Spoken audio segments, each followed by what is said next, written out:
ठीक है, चलो ऐसा करते हैं, थोड़ा सा कॉम्प्लेक्स कर लेते हैं, थोड़ा सा स्टैट्स कर लेते हैं। हम लोग को ऐसा तो कोई लिमिटेशन है नहीं, कुछ कुछ करते रहते हैं सबके ऊपर में। चलो कॉम्प्लेक्स नंबर में क्या क्या मालूम है पहले एक बार देख लेते हैं जल्दी जल्दी। सबसे पहले कॉम्प्लेक्स नंबर का स्टैंडर्ड फॉर्म जो कि होता है z equals to a plus iota b. दूसरा, तुमको मॉडुलस निकालना आना चाहिए, कंजुगेट निकालना आना चाहिए, इनवर्स निकालना आना चाहिए। बताते जाओ जल्दी जल्दी। मॉडुलस क्या होता है? अंडर रूट का ए square plus B square. Z bar होता है A minus iota B. Z inverse होता है Z bar upon modulus of Z का होल स्क्वायर। अगर हमें ये सब चारों चीज़ें पता है तो फिर यहाँ से कुछ प्रॉपर्टीज निकल सकते हैं कॉम्प्लेक्स नंबर के। जैसे सबसे पहला, जेड प्लस जेड बार किसके इक्वल होगा? यहाँ पे तुम्हारे पास जेड भी है और जेड बार भी है, two real part of z. और अगर हम लोग जेड माइनस जेड बार कर दें तो two imaginary part of z. अगर हम लोग जेड इंटू जेड बार कर दें, ये दोनों को मल्टीप्लाई कर दिया तो A square minus B square. That means we can say modulus of Z का होल स्क्वायर। अब किसी भी कॉम्प्लेक्स नंबर के साथ Z1 और Z2 दो हैं, इनके ऊपर में कंजुगेट डला हुआ है तो that is equals to Z1 conjugate Z2 conjugate. Z1 by Z2 करके पूरे का कंजुगेट अगर लिया गया है तो that is also equals to Z1 conjugate upon Z2 conjugate. Z1 into Z2 का होल मॉडुलस लिया गया है तो that is equals to mod of Z1 into mod of Z2। और उसी तरह से Z1 बाई Z2 का होल मॉडुलस लिया गया है तो that is equals to mod of Z1 upon mod of Z2। Exception खाली यहाँ पे आता है जब Z1 प्लस Z2 होता है, it is always less than और equals to individual modulus of Z1 and Z2।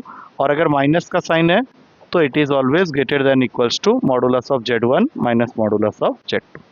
अब इसी में किसी भी कॉम्प्लेक्स नंबर का अगर स्क्वायर रूट निकालने के लिए बोलते हैं, स्क्वायर रूट ऑफ जेड या square root of a plus iota b या माइनस आयोटा बी, इसके लिए क्या बताया था? नहीं, पहले तो लिख देंगे plus minus x plus minus iota y, जिसमें से एक्स और वाई को निकालने के फॉर्मूलाज होते हैं। हाँ बोलो अभी। होल अंडर रूट, ओके, इसको ऐसे लिख सकते हैं ए प्लस अंडर रूट का ए square plus B square upon 2।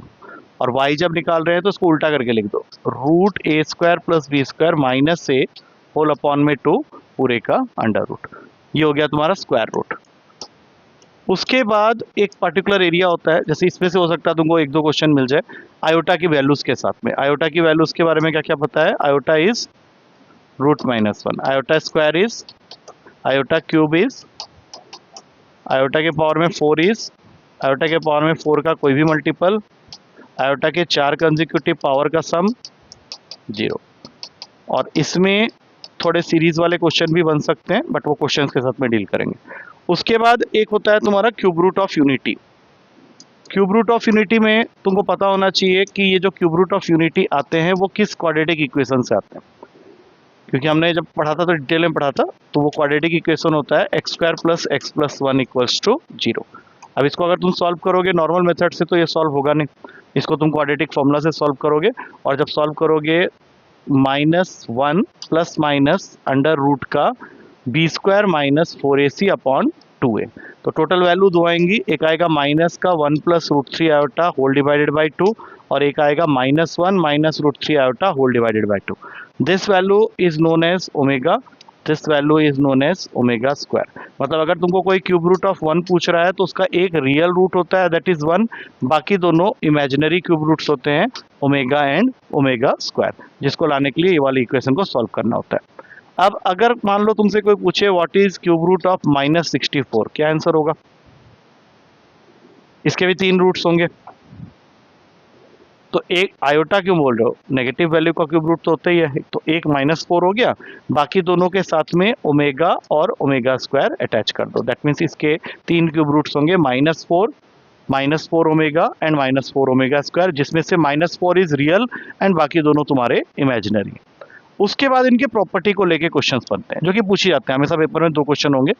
सबसे पहला प्रॉपर्टी 1 प्लस ओमेगा स्क्वायर 0 के इक्वल। यहाँ से तुम तीन फॉर्मूला अपना बना सकते हो, 1 plus omega equals to minus omega square, 1 plus omega square equals to minus omega, and omega plus omega square equals to -1। Next होता है इन्हीं का प्रोडक्ट कर लो, तो वो ओमेगा क्यूब हो जाएगा जिसकी वैल्यू होती है 1। तो यहाँ से हम लोग को जनरलाइजेशन मिल जाता है कि ओमेगा के पावर में 3 का कोई भी मल्टीपल 1 होगा। और जिस तरह से आयोटा में हमने देखा था 4 कंसेक्यूटिव पावर्स का सम, यहाँ पे 3 कंसेक्यूटिव पावर्स का सम हमेशा इक्वल्स टू 0 होगा। ओमेगा और ओमेगा स्क्वायर ये दोनों एक दूसरे के कंजुगेट होते हैं। क्यों? क्योंकि ओमेगा की वैल्यू होती है -1 plus √3 iota whole divided by 2, और ओमेगा स्क्वायर की वैल्यू होती है -1 minus √3 iota whole divided by 2। तो वी कैन से ओमेगा का bar is equals to omega square, और ओमेगा स्क्वायर का bar is equals to omega. छठी प्रॉपर्टी 1 ओमेगा और ओमेगा स्क्वायर हमेशा जीपी फॉर्म करेंगे, क्योंकि ओमेगा स्क्वायर करोगे तो 1 इंटू ओमेगा स्क्वायर के इक्वल हो जाएगा। सातवीं इंपॉर्टेंट बात, 1 ओमेगा और ओमेगा स्क्वायर को अगर हम लोग आर्गेंट प्लेन में रखते हैं तो they will always represent the vertices of an equilateral triangle. और इस इक्विलेटरल ट्रायंगल का तुमको साइड और एरिया निकालना आना चाहिए। तो मैं क्या करता हूँ, इसको एक आर्गेंट प्लेन में रख देता हूँ। This horizontal line is for real part +x, यहाँ पे -x, ये plus iota y minus iota y. अब मैं 1 के जगह लिखूंगा 1, 0। ओमेगा की वैल्यू यहाँ से रियल और इमेजिनरी पार्ट को सेपरेट कर लो तो ये आएगा -1/2 एंड √3/2, और ओमेगा स्क्वायर की वैल्यू हो जाएगी -1/2 एंड -√3/2। अब इसको प्लॉट कर दो, वहाँ पे 1, 0 कहाँ जाएगा, +x की तरफ यहाँ पे रख लेते हैं, और -½ प्लस √3/2 मतलब सेकंड क्वाड्रेंट यहाँ पे कहीं पे आएगा, और ठीक उसके नीचे यहाँ पे आएगा। तो ये हो गया ओमेगा, ये हो गया ओमेगा स्क्वायर। अब इनको ज्वाइन करके अगर डिस्टेंस फॉर्मूला से हम लोग नापेंगे तो ये तीनों डिस्टेंसेस तुम्हारे सेम आ जाएंगे। और वो जो डिस्टेंस होगा उसकी भी एक वैल्यू याद रखनी चाहिए हम लोग को। जैसे ये -1/2 है, ये √3/2 है। अब बताओ इसका डिस्टेंस अगर 1, 0 से नाप रहे हैं तो कितना आएगा, क्योंकि वही डिस्टेंस फिर बाकी दोनों के भी होंगे। एक है, देखो तुम्हें डिस्टेंस नापना है 1, 0 एंड -1/2 √3/2 के बीच, कितना हो जाएगा?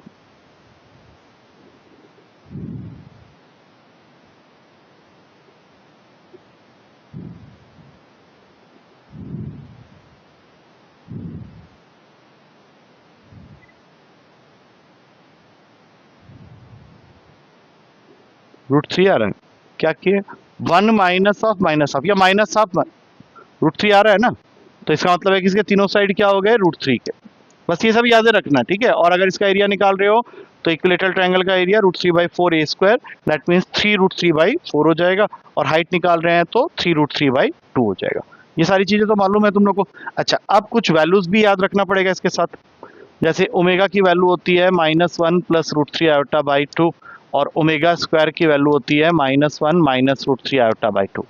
तुमको जरूरत पड़ेगी minus omega square, 2 omega square, -2 omega square. फिर उसी तरह से iota omega square, minus iota omega square, -2 iota omega square, 2 iota omega square.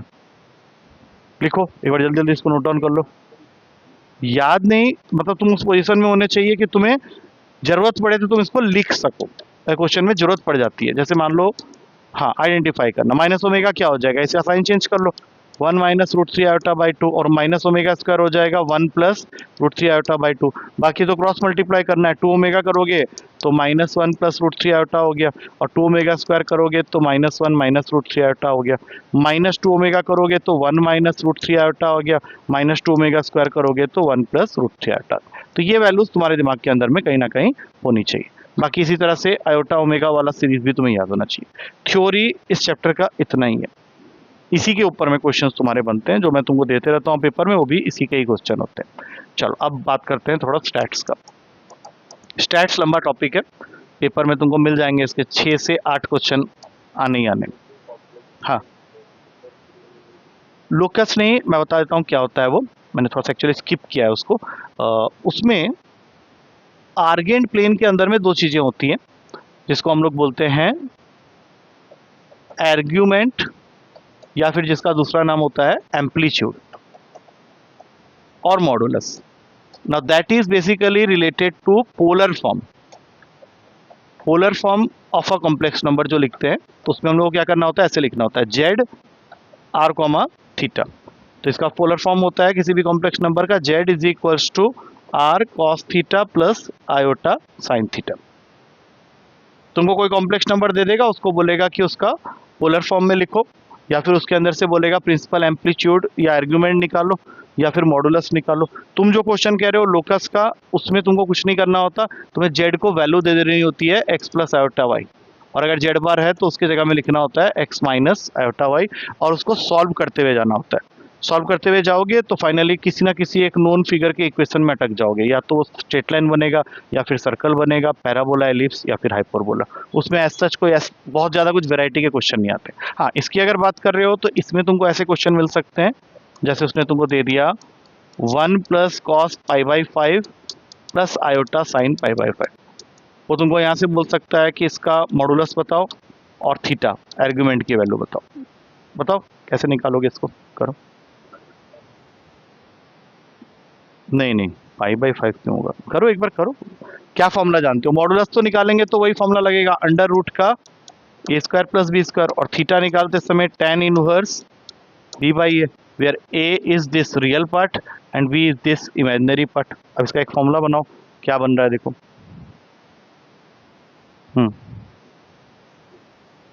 Root क्यों आ रहा है? अच्छा एक काम करो, इसको छोड़ो, इसी का एक स्टैंडर्ड फॉर्म बना लेते हैं। 1 plus cos theta plus iota sine theta, इसका बताओ mod of Z and theta. Mod of Z को ही आर बोलते हैं, ये निकालो। हाँ, इसको निकालो तो उसको वहाँ यूज़ कर लेंगे हम लोग।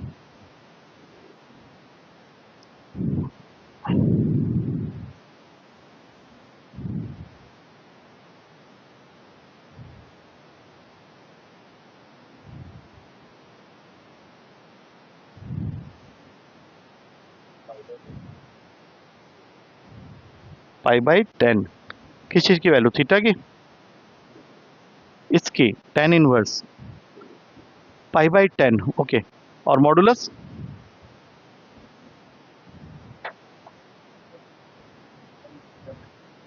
किसका, मॉडुलस नहीं, मॉडुलस आएगा 2 साइन थीटा बाई 2 नहीं आएगा, वो आएगा 2 कॉस थीटा बाई 2।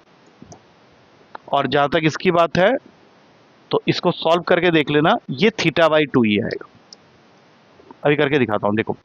जैसे ये है तुम्हारा ए, ये है तुम्हारा बी, तो मॉड ऑफ जेड का फॉर्मूला क्या होता है, अंडर रूट का ए स्क्वायर प्लस बी स्क्वायर। तो जब तुम इसको सॉल्व करने जाओगे मॉडुलस के लिए तो ये बन जाएगा 1 प्लस कॉस थीटा का whole square plus sine square theta. अब इस ब्रैकेट को खोल लो, 1 plus cos square theta plus 2 cos theta plus sine square theta. अब cos square theta plus sine square theta 1 होता है, 1 प्लस 1 2 होता है, तो 2 को कॉमन ले लो, अंदर बचेगा 1 प्लस कॉस थीटा। बताओ 1 प्लस कॉस थीटा किसका फॉर्मूला होता है? हाँ, 2 कॉस स्क्वायर थीटा बाई 2, और एक 2 पहले से ही था, तो टोटल आंसर आ जाएगा 2 कॉस थीटा बाई 2। ये मैंने यहाँ पे लिख दिया। और थीटा जब निकालते हैं तो फॉर्मूला के अकॉर्डिंग ये होता है tan इनवर्स बी बाई ए। तो बी क्या है अपने imaginary part, that is sine theta, और ए क्या है अपना real part, that is 1 plus cos theta.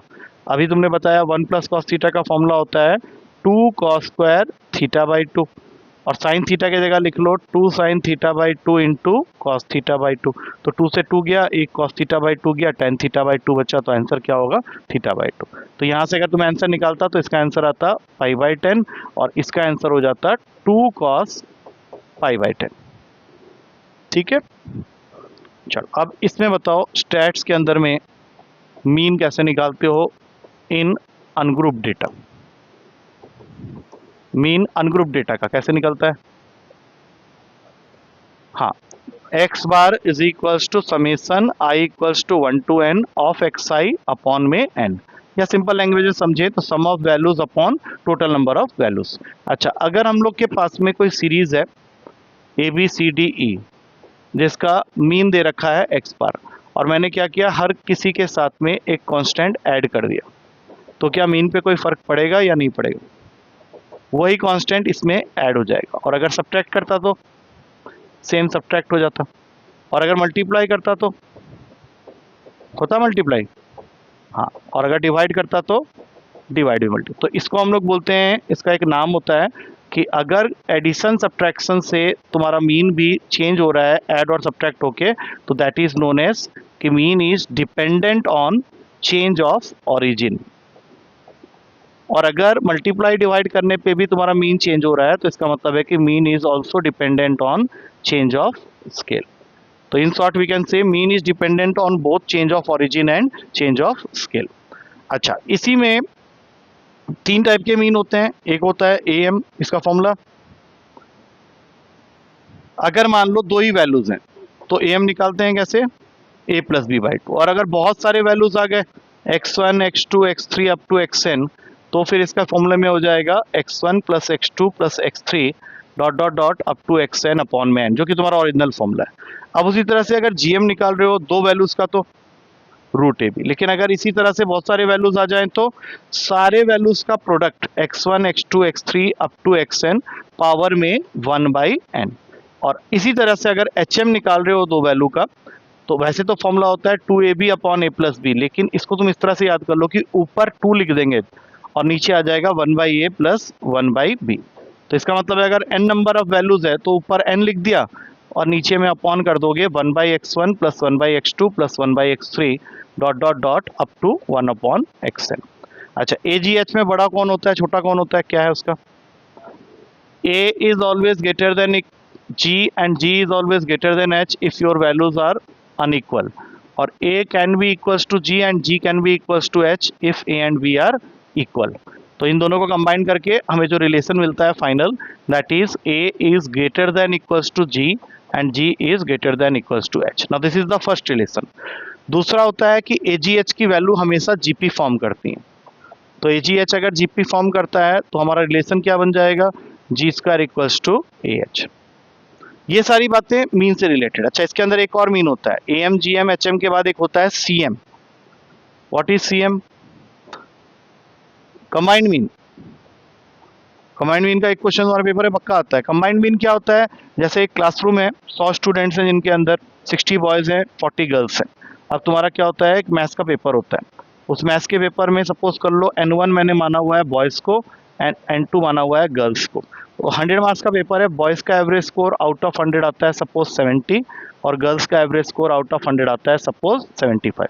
अब मुझे पूरे क्लास का कंबाइंड एवरेज निकालना है, तो फॉर्मूला होता है x12 bar is equals to N1 x1 bar plus N2 x2 bar upon में N1 plus N2। That is the formula for combined mean. तो ये जितनी बातें अभी हमने की हैं मीन से रिलेटेड, ये सारे के सारे अनग्रुप डेटा की बातें, ये सब अनग्रुप डेटा के बारे में बात हुई है।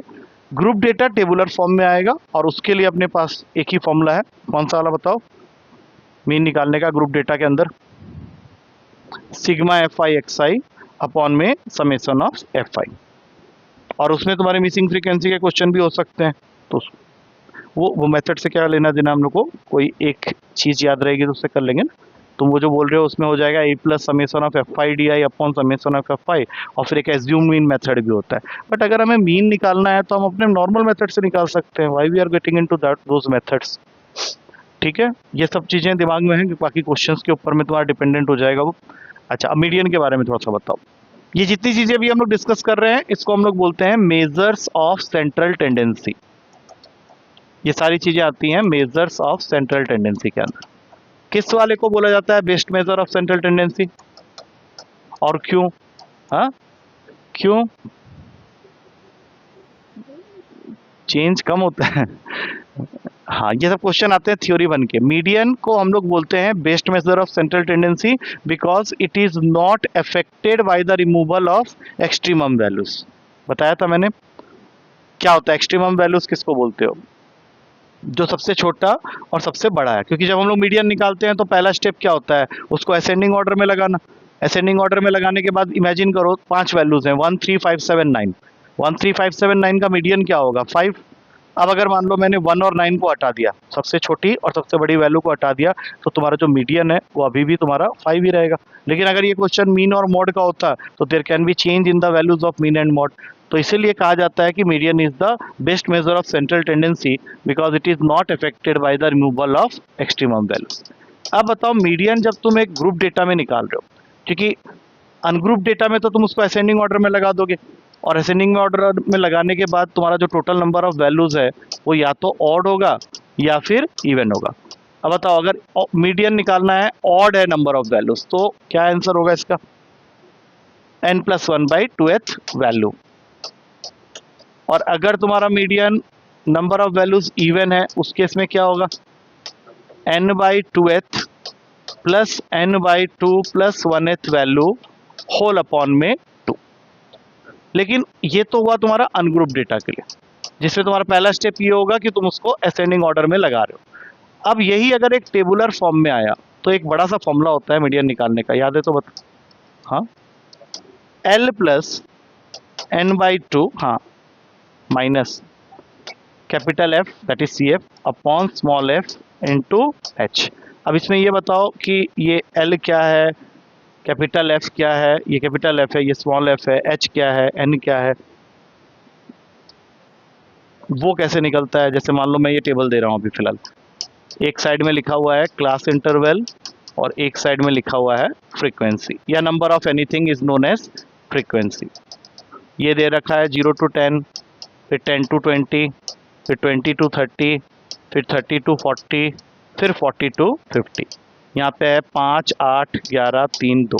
अब यहाँ से स्टार्ट करेंगे। बताओ मीडियन क्लास कैसे निकालोगे? एक CF का कॉलम बना लेते हैं, चलो जल्दी से। CF क्या हो गया? पहला वाला 5, फिर 13, 24, 27, 29। हाँ, अब बताओ कैसे? ये जो 29 तुमने बोला है that is nothing but the sum total of the frequency, जो उस फॉर्मूला का कैपिटल N है। हाँ, अब बताओ। अब इसका n/2 कर लेते हैं, वो फॉर्मूला में भी चाहिए। 14.5 आएगा। अब कहाँ पे देखोगे? यहाँ CF के कॉलम में। CF के कॉलम में देखना है, 513 में तो आएगा नहीं, तो 24 के अंदर आएगा। तो ये तुम्हारा बन गया तुम्हारा मीडियन क्लास। 20 हो गया lower limit of median class. n/2 तुम ऑलरेडी बता चुके हो। अब बताओ कैपिटल F किसको लेते हैं? पिछले वाले का क्यूमुलेटिव फ्रीक्वेंसी 13, और स्मॉल f 11। ये स्मॉल f है, ये कैपिटल F, और बाकी तुम्हारा क्लास साइज जो है वो 10 का है। तो ये मीडियन की वैल्यू दे देगा। अब इसी क्वेश्चन में अगर मान लो उसने मिसिंग फ्रीक्वेंसी दे दी, यहाँ x और y लगा दिया, और मीडियन की वैल्यू फिर उस क्वेश्चन में वो पहले से दे देगा।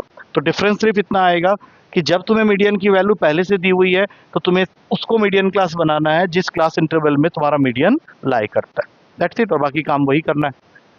उसके बाद मॉड आता है। मॉड कौन सी वैल्यू को बोला जाता है? जो सबसे ज़्यादा बार रिपीट हो रही होती है, और वैसे हम लोग इसको बोलते हैं most unstable major of central tendency, क्योंकि इसकी वैल्यू कभी यूनिक नहीं होती। क्योंकि कई बार एक ही वैल्यू 2 बार रिपीट हो रहे हैं। जैसे 2 को अगर 3 बार लिख दिया तो मॉड क्या बन गया? 2।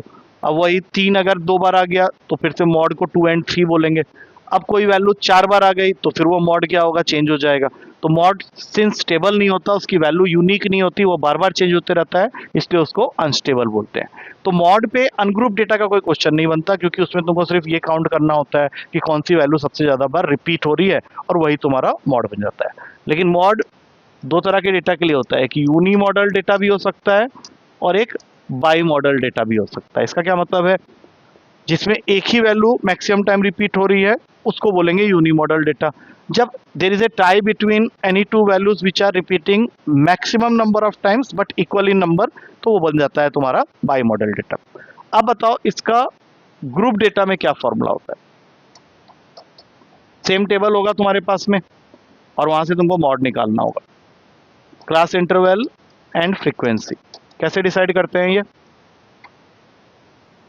मॉड का फॉर्मूला पूछ रहा हूँ। जैसे मान लो ये टेबल मैंने दे दिया और मैंने बोला कि यहाँ से मुझे मॉड निकाल के दो। टेबल वही है जो मैंने अभी इससे पहले बनाया था, मुझे वैल्यूज रटे हुए हैं 5, 8, 11, 3, 2। अब यहाँ से तुमको मॉड निकालना है। कैसे निकालोगे? सबसे पहले L, mod is equals to L, फिर ब्रैकेट बोलो F1 minus F0 upon 2F1 minus F0 minus F2 into H। अब बताओ F0, F1, F2 कहाँ पे है? सबसे ज़्यादा फ्रीक्वेंसी जिसकी है वही तुम्हारा मॉडल क्लास होगा, और उसी की फ्रीक्वेंसी होगी F1, उससे पिछले वाले की F0, और उसके बाद वाले की F2। पुट करोगे, what is the empirical relation between mean median mod? सीधा याद रखो, mod is equals to 3 median minus 2 mean. अगर ये फॉर्मूला याद नहीं है तो इसको लिख लेना, क्योंकि कई बार ऐसे क्वेश्चन आ जाते हैं जहाँ पे एक टेबल देके नीचे मीन मीडियन मॉड तीनों पूछता है। तो तुम्हें क्या करना है, कोई भी दो निकाल लो, जिसमें मीन जरूर निकाल लेना, इजी होता है। और मॉड में सिंस हमें एक्स्ट्रा कॉलम नहीं बनाना होता तो वो भी आसान होता है। मीन मॉड ऐसे ही निकाल लो, बाकी मीडियन की वैल्यू को तुम फॉर्मूला से भी निकाल सकते हो। अच्छा, ये सब थे मेजर्स ऑफ सेंट्रल टेंडेंसी। उसके बाद आता है मेजर्स ऑफ डिस्पर्सन, जो कि तुमने 11th क्लास में पढ़ा था। इसके अंदर जो मेन दो चीजें होती हैं वो है एक तो वेरिएंस और एक है तुम्हारा स्टैंडर्ड डेविएशन। इसके बारे में क्या पता है बताओ। पहले वेरिएंस के बारे में बात करते हैं। What is variance? मान लो हम लोग के पास में कुछ वैल्यूज पड़े हैं 2, 3, 5, 7 एंड 11।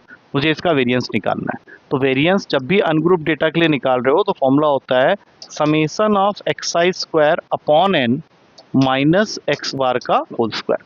मतलब तुमको क्या करना है, जो भी वैल्यूज दे रखे हैं उनको स्क्वायर करके ऐड करना है, divided by total number of values, और माइनस किससे करना है, उन्हीं वैल्यूज के मीन के स्क्वायर से। अब यहाँ पे छोटे छोटे फॉर्मूलाज बनते हैं। जैसे अगर उसने तुमको बोल दिया कि find the variance of first n natural number, या n के जगह मैं कर देता हूँ फर्स्ट 10 नेचुरल नंबर, तो फर्स्ट n नेचुरल नंबर के वेरिएंस को निकालने का डायरेक्ट शॉर्टकट होता है n स्क्वायर माइनस 1/12। ये कई बार तुम्हारे पेपर में पूछा गया है क्वेश्चन। तो अगर तुमको ये फॉर्मूला मालूम है तो फर्स्ट 10 नेचुरल नंबर जैसे ही बोला तो 10 स्क्वायर माइनस 1/12 कर दोगे, दैट मीन्स 99/12। 3 के टेबल में काटोगे 33/4, और फिर 33/4 को सॉल्व करोगे तो आंसर आ जाएगा 8.25। फर्स्ट पॉइंट तो यही हो गया, एक तो उसका फॉर्मूला और एक ये फॉर्मूला। उसके बाद आता है कि क्या ये भी dependent on change of origin and change of scale होता है? नहीं, मतलब क्या, सपोज कर लो 5 वैल्यूज हैं ए बी सी डी ई, और इसका मैंने वेरिएंस निकाला है और उस वेरिएंस को डिनोट किया है कैपिटल वी से। अब मैंने सब में एक कांस्टेंट ऐड और सब्ट्रैक्ट कर दिया, तो क्या वेरिएंस पे फर्क पड़ेगा या नहीं पड़ेगा? हाँ ना, नहीं पड़ता, शायद नहीं पड़ेगा। That means it is independent of change of origin. लेकिन अगर हम लोग इसमें कुछ चीज मल्टीप्लाई कर दें, और कितना पड़ेगा ये हमेशा याद रखना कि सिर्फ के से नहीं मल्टीप्लाई होगा, ये के स्क्वायर से मल्टीप्लाई होगा। और अगर डिवाइड कर रहे हो तो फिर वो वेरिएंस जो है वो भी के स्क्वायर से डिवाइड होगा, ना कि के साथ। तो इसका मतलब है कि variance is independent of change of origin but dependent on change of scale. और स्टैंडर्ड डेविएशन इसी का अंडर रूट होता है, इसलिए उसको अलग से कुछ और मत करो। स्टैंडर्ड डेविएशन को सिर्फ ये लिख के छोड़ दो, सिग्मा से डिनोट करते हैं अंडर रूट ऑफ वेरिएंस। तो जो बातें तुमने वेरिएंस के लिए पढ़ी हैं बस उसके ऊपर अगर अंडर रूट डाल दोगे, जैसे स्टैंडर्ड डेविएशन निकालना है तो इस पूरे वैल्यू का अंडर रूट कर देना है। उसी तरह से अब बताओ, वहाँ पे प्लस माइनस पे तो स्टैंडर्ड डेविएशन पे कोई फर्क नहीं पड़ेगा, लेकिन अगर मल्टीप्लाई डिवाइड कर रहे हो तो के स्क्वायर नहीं होगा, फिर वो क्या हो जाएगा, के इंटू ओल्ड स्टैंडर्ड डेविएशन, और डिवाइड कर रहे हो तो ओल्ड स्टैंडर्ड डेविएशन अपॉन के। हाँ, स्केल। चेंज ऑफ ऑरिजिन मतलब plus minus, change of scale मतलब into divide. Mean dependent on both, variance independent of change of origin but dependent on change of scale. Standard deviation is also independent of change of origin but dependent on change of scale. बस इसमें याद रखना, यहाँ के square multiply divide हो रहा है, standard deviation के केस में के से मल्टीप्लाई डिवाइड होगा क्योंकि अंडर रूट का साइन होता है। उसके बाद इसमें एक होता है कोफिशिएंट ऑफ वेरिएंस। इससे क्वेश्चन आया था तुम्हारा, लास्ट 2 बार से आ रहा है। मालूम है क्या होता है? ये दोनों जैसे मैंने बता दिया, तो कोफिशिएंट ऑफ वेरिएंस कैसे क्या होता है बताओ। 3rd नंबर पे उसको रखूंगा मैं, कोफिशिएंट ऑफ वेरिएंस। इसको इन शॉर्ट हम लोग बोलते हैं सीवी। सीवी निकालने का फॉर्मूला होता है sigma upon x bar into 100, where sigma is, क्या बताया था इसके बारे में, स्टैंडर्ड डेविएशन, और x bar is your mean. तो तुमको क्या करना है, हमेशा ध्यान रखना है कि जितना ज़्यादा तुम्हारा एक्स बार होगा उतना ही कम तुम्हारा सीवी होगा, और जितना कम तुम्हारा सीवी होगा you can say your product is less variable. और जो चीज़ लेस वेरिएबल होती है वही तुम्हारी ज़्यादा कंसिस्टेंट होती है, वही तुम्हारी ज़्यादा रिलायबल होती है, और वही तुम्हारा इन डिमांड होता है सबसे ज़्यादा। और इसका उल्टा कर दो, अगर तुम्हारा एक्स बार कम हो गया, लेस एक्स बार, तो तुम्हारा सीवी जो है वो ज़्यादा हो जाएगा, मतलब जो भी चीज़ है वो ज़्यादा वेरी करेगी, और जब चीज़ें ज़्यादा वेरी करती हैं तो वो क्या हो जाता है, less consistent, less reliable and less in demand. अब इसमें क्वेश्चन आया था एक बार तुम्हारे पेपर में, एक प्रोडक्ट के बारे में जानकारी दी गई थी। ऐसे एक टेबल दिया हुआ था, प्रोडक्ट के नाम दिए हुए थे, प्रोडक्ट थे तुम्हारे a b c and D.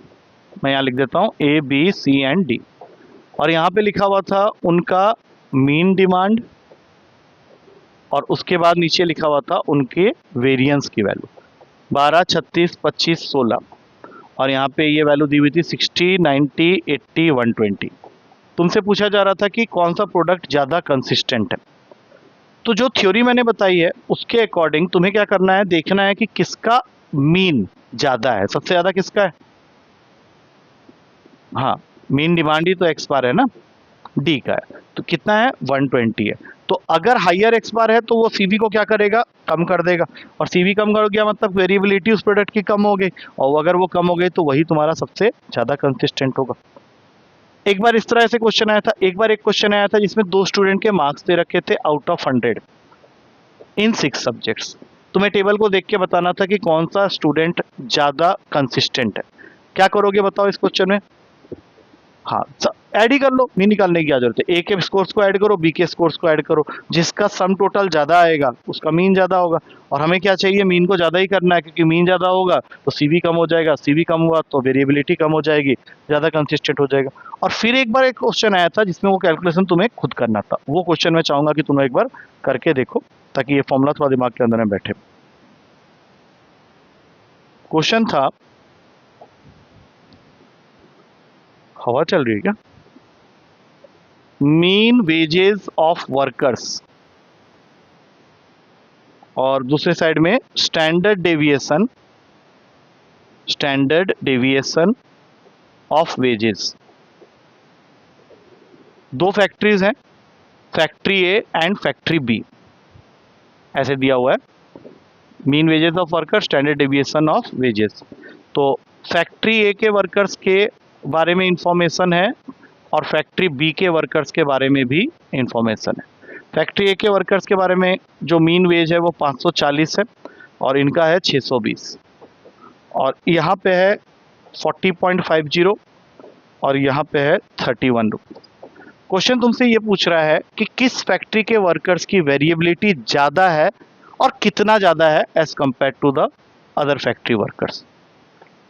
कर सकते हैं इस क्वेश्चन को, ये भी बताना है कितना परसेंट ज़्यादा है।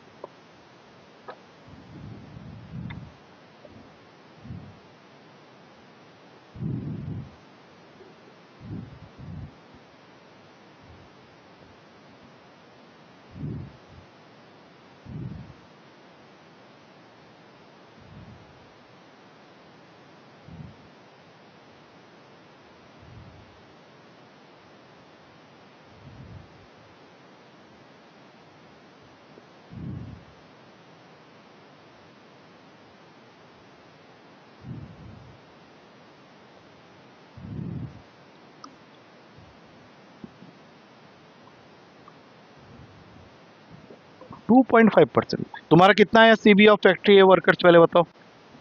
हाँ, और बी का 5, 5 only 5। CV for factory A workers will be 7.5 and CV for factory B workers is 5। Question ये पूछ रहा है कि A B से कितना परसेंट ज़्यादा है, तो कितना परसेंट ज़्यादा है ये जानने के लिए तुम्हें क्या करना पड़ेगा, पहले इसका डिफरेंस लेना पड़ेगा, दैट इज 2.5 अपॉन जिसके साथ तुम कंपेयर कर रहे हो वो है बी वर्कर्स 5 इंटू 100, तो इसका आंसर हो जाएगा 50%। मतलब जहाँ पे लिखा होगा कि variability of wages of factory a workers is 50% more than that of b workers. समझ में आई है। अब इसमें कुछ क्वेश्चंस बनते हैं अच्छे वाले, मैं दिखाता हूँ कुछ क्वेश्चन तुम लोगों को।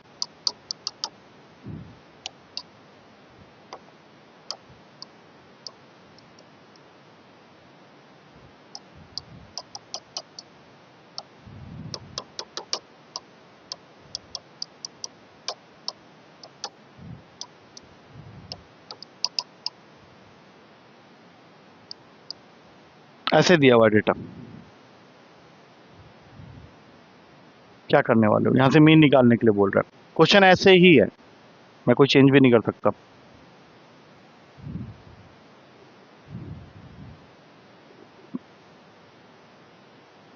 क्या मीनिंग निकाल रहे हो क्वेश्चन का बताओ।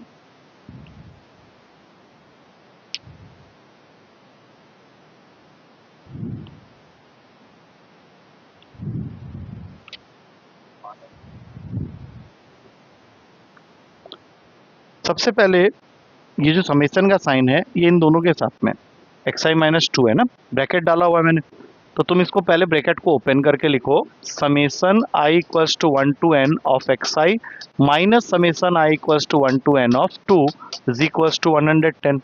दैट मीन्स इस पार्ट को तो कोई फर्क नहीं पड़ रहा, इसको ऐसे ही रहने दो, लेकिन इसका मतलब हो गया कि तुम 2 को कितनी बार ऐड कर रहे हो, n टाइम्स। तो अगर किसी नंबर को जितनी बार तुम ऐड करते हो वो नंबर उसके साथ उतनी बार मल्टीप्लाई हो जाता है, तो that means it will become 2n। किसके इक्वल है, 110 के। सेम उसी तरीके से सेकंड इक्वेशन में से आएगा summation i equals to 1 to n of xi minus 5n is equals to 20।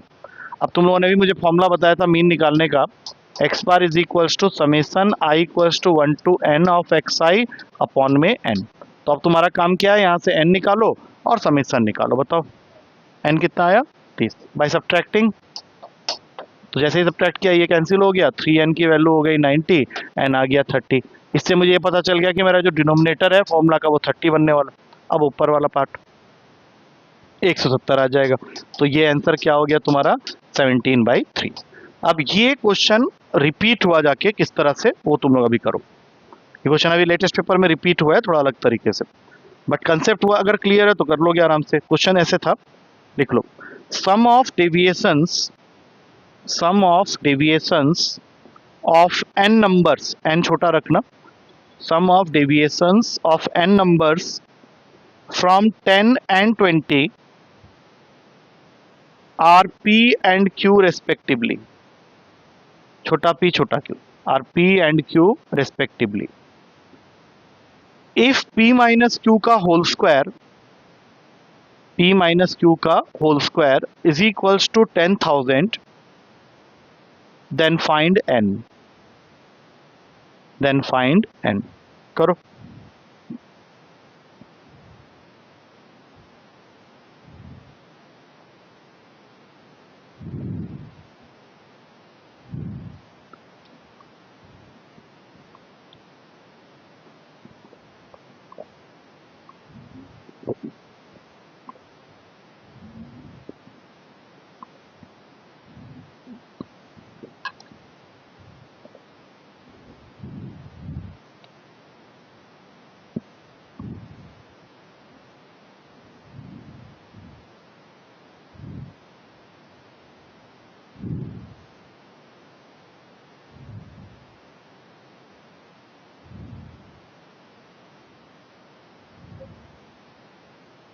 जैसे इस यहाँ पे 2 and 5 है, वही मतलब है 10 और 20 का।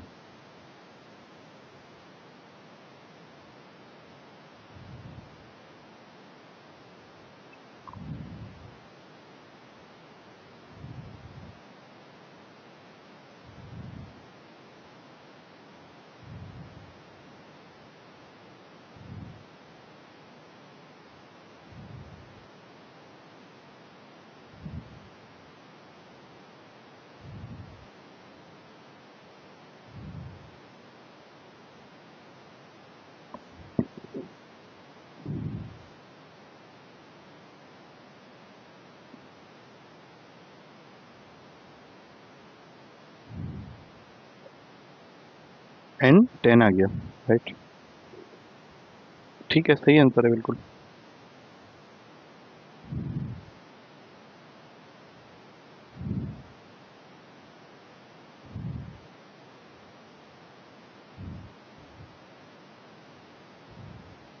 आया, दोनों का आया।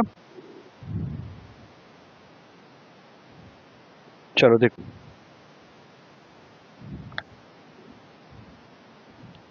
नहीं, सबसे पहले तो तुम्हारे क्वेश्चन में दोनों वैल्यूज को डेविएट किससे किया गया है, एक बार 10 से, मतलब ये ऐसा है, ये summation i equals to 1 to n xi minus 10, ये वैल्यू दे रखी है p के इक्वल, और फिर summation I equals to 1 to n x I minus 20, ये वैल्यू दे रखी है क्यू के इक्वल। और साथ में ये भी दे रखा है कि p माइनस क्यू का होल स्क्वायर तुम्हारा 10,000 के बराबर है। तो यहाँ से तुम पहले ही बना लो p minus q equals to 100। और अब जैसा हमने पिछले क्वेश्चन में किया था same to same, summation I equals to 1 to of X I और ये 10n is equals to p, और ये summation I equals to 1 to n of X I minus 20n is equals to q। तो जैसे ही subtract करोगे sign change होगा, ये कैंसिल हो गया, यहाँ से आ गया p minus q equals to 10n। p minus q तुमने 100 निकाला ही हुआ है, 10n के साथ इक्वेट करोगे, n की वैल्यू आ गई 10। आया समझ में? नेक्स्ट लिखो, कुछ वैल्यूज हैं तुम्हारे पास। अच्छा ये क्वेश्चन करो, if the mean and the sum of the squares, if the mean and the sum of the squares of 10 observations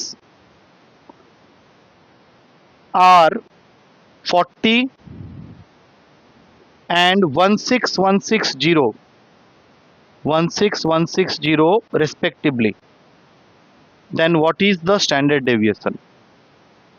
Then what is the standard deviation? ये जस्ट मैंने अभी फॉर्मूला दिया था तुम लोग को, उसका डायरेक्ट एप्लीकेशन है। क्या फॉर्मूला दिया था स्टैंडर्ड डेविएशन का? जो वेरिएंस का फॉर्मूला था वही है, square upon n minus X bar का होल स्क्वायर, इसका अंडर रूट। तुम्हें ये निकालना है। डेटा देखो, बाकी सारी चीजें दे रखी हैं।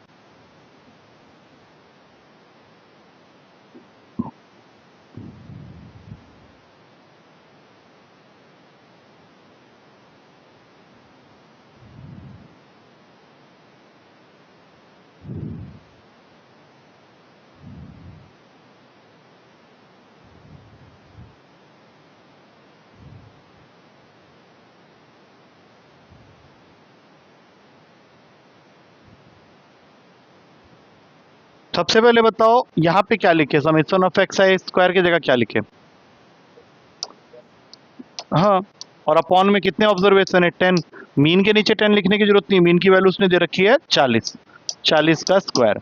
एक एक जीरो काट दो, अब क्या बचा? 1616 माइनस 1600, मतलब root over of 16, answer is 4।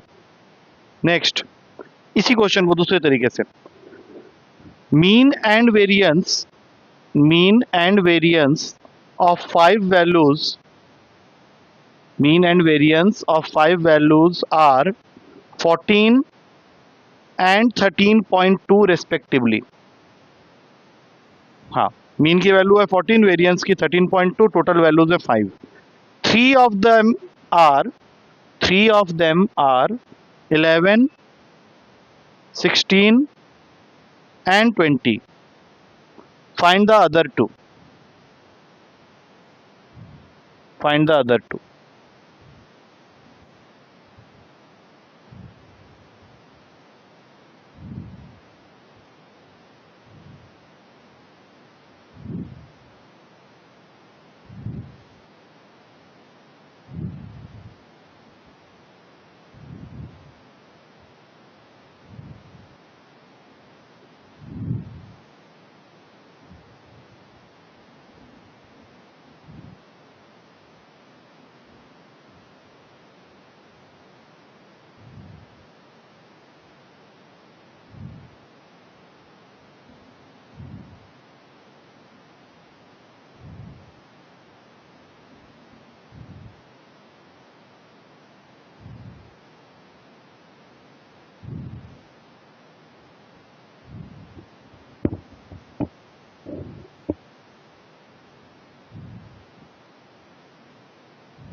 Root क्यों लगा रहे हो? वेरिएंस में तो रूट नहीं होता, हमें तो वेरिएंस दिया ना, रूट नहीं होता उसमें, वो स्टैंडर्ड डेविएशन में होता है।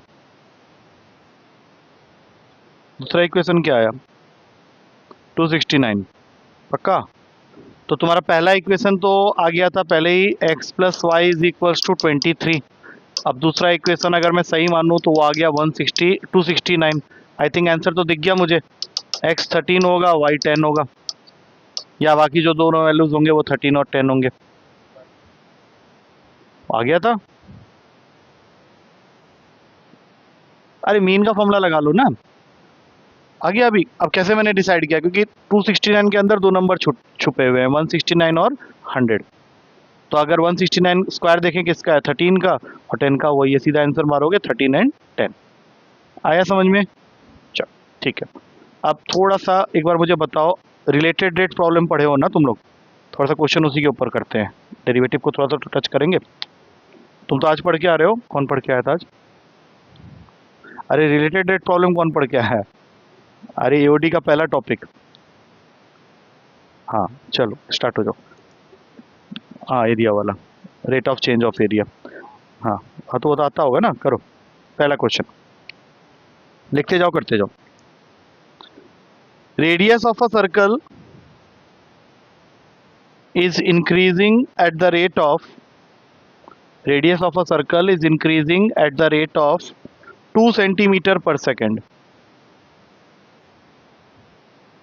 Find the rate of increase, find the rate of increase of area if radius is 20 centimeter, if radius is 20 centimeter. करो।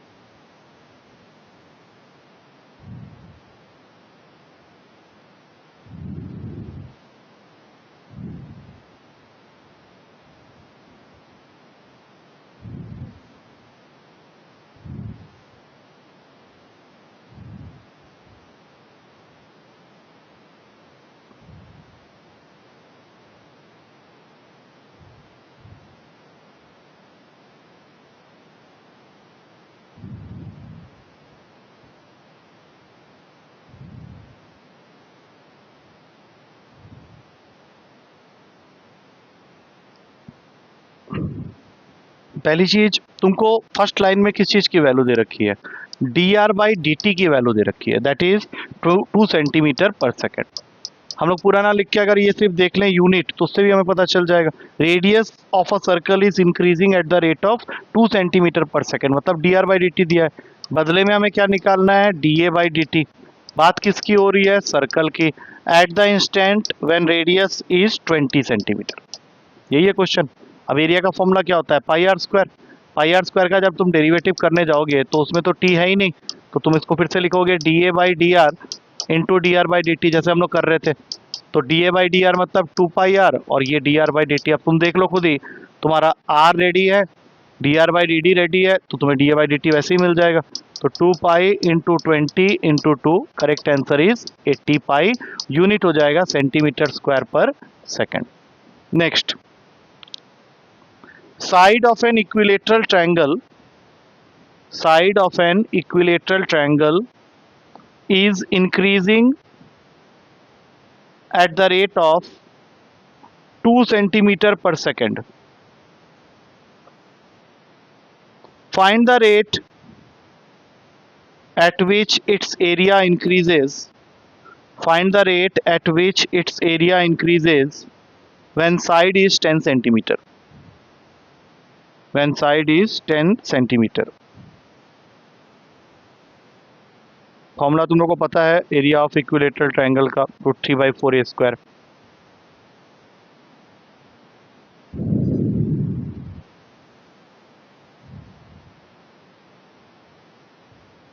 यस, करेक्ट आंसर इज 10√3, क्योंकि अगर हम लोग इक्विलेटरल ट्रायंगल की एरिया की बात कर रहे हैं तो वो है √3/4 a स्क्वायर। क्वेश्चन का पहला लाइन तुम्हें rate of change of side बता रहा है, that is given to you as 2 centimetre per second, और बदले में साइड तुमको दे रखा है 10 सेंटीमीटर। बदले में पूछा क्या है, D A by D T. Again same thing, D A के पास है ही नहीं, तो इसको डी ए के रिस्पेक्ट में करेंगे और फिर D A by D T लिखेंगे। तो √3/4 a स्क्वायर का डेरिवेटिव अगर करते हैं तो √3/2 a हो जाएगा, और D A by D T तुम्हारा ऑलरेडी गिवन है। अब सारी वैल्यूज़ यहाँ पुट कर दो, √3/2 इंटू 10 इंटू 2, दोनों कट गए। अच्छा क्वेश्चन लो, ये तो ईजी क्वेश्चन थे। 2 squares of sides, 2 squares of sides x and y, दोनों छोटा रखना, x and y are such that y is equals to x plus x square, y is equals to x plus x square. बस उसके बाद वो पूछ रहा है what is the rate of change, what is the rate of change of area of second square, what is the rate of change of area of second square with respect to area of first square, with respect to area of first square।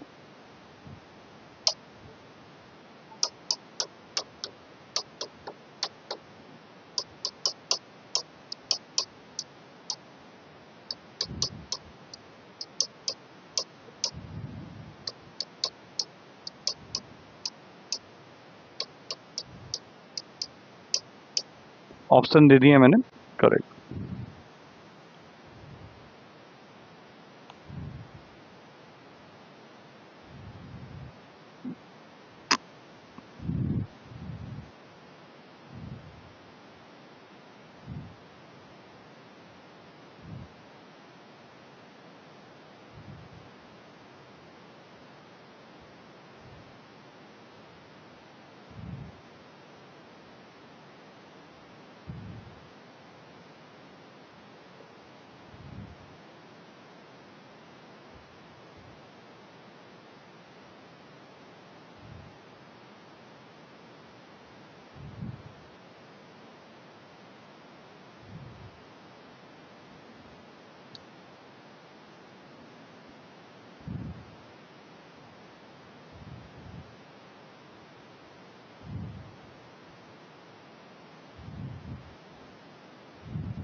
मतलब पहला option ठीक है।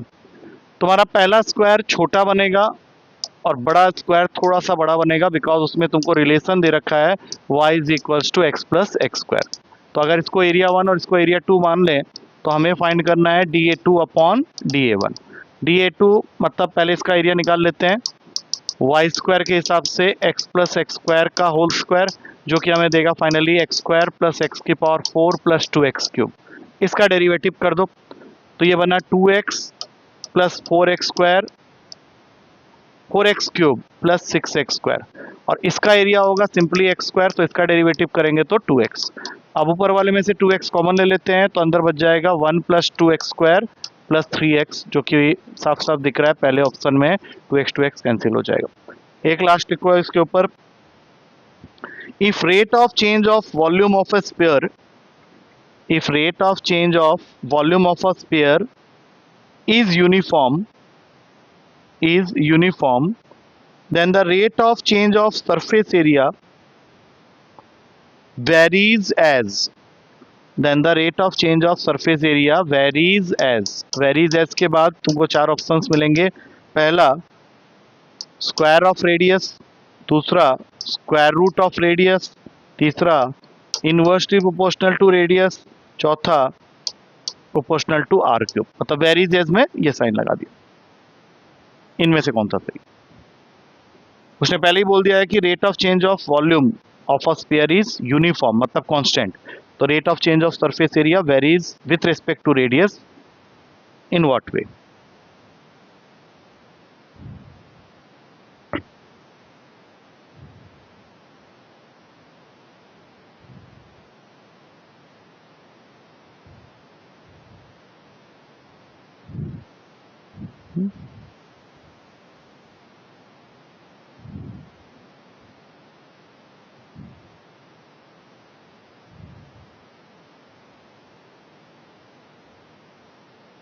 नहीं, inverse आएगा। ठीक है, अभी देख लेते हैं।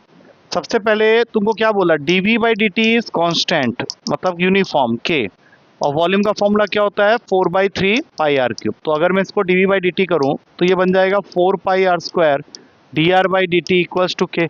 यहाँ से ऐसा करो dr बाई डी टी की वैल्यू निकाल लो, जो कि आएगा k by 4 pi are square. इसका क्या करना है हम लोग बाद में देख लेंगे। अब हमारा क्वेश्चन चाहता है सरफेस एरिया किस तरह से वेरी कर रहा है with respect to time find out करना। तो इसका डेरिवेटिव करोगे तो ये 8 pi R into D are by D T हो जाएगा। तो 8 पाई आर अपनी जगह बैठा है, d are by D T की वैल्यू डाल दो k upon 4 pi are square. तो आई थिंक इसके बाद सब कुछ कट कुट के तुम्हारे पास आएगा 2k अपॉन में r। दैट मीन्स वो क्या हो गया, इनवर्सली प्रोपोर्शनल टू रेडियस। अच्छा, इसका एप्लीकेशन फिजिक्स में भी है, एस वी ए के साथ। v is velocity, a is acceleration, s is displacement. तो v का s के साथ क्या रिलेशन होता है, ds बाई dt, और एक्सेलरेशन होता है dv बाई dt या फिर d square S by D T square. तो इसको लेके भी क्वेश्चन बने हुए हैं। देख लो एक क्वेश्चन, एक इक्वेशन दे रखी है तुम्हें डिस्प्लेसमेंट की, and that equation is s is equals to t cube minus 4t square minus 3t, और तुमसे बोला जा रहा है फाइंड क्या करना है, time and acceleration at the instant when velocity is 0। ऐसे आ जाता है पेपर में। तुम्हें डिस्प्लेसमेंट इक्वेशन दे रखी है, पूछ रहा है find time and acceleration at the instant when velocity is 0।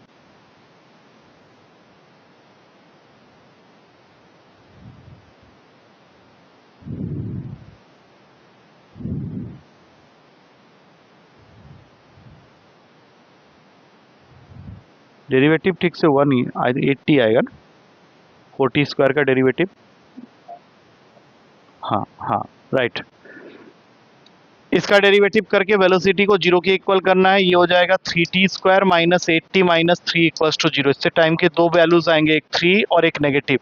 Negative को छोड़ दो, टाइम मिल गया। एक्सेलरेशन निकालते समय इसी को डबल डेरिवेटिव मारेंगे, 60 माइनस 8 आ जाएगा, टाइम की वैल्यू को यहाँ डाल देंगे तो ये आ जाएगा 18 माइनस 8, एक्सेलरेशन इज 10। मतलब आंसर हो गया 3,10। ठीक है, बस आज के लिए इतना काफ़ी है। पेपर दोगे अभी एक, और इस तरह से कंटिन्यू चलते रहेंगे हम लोग।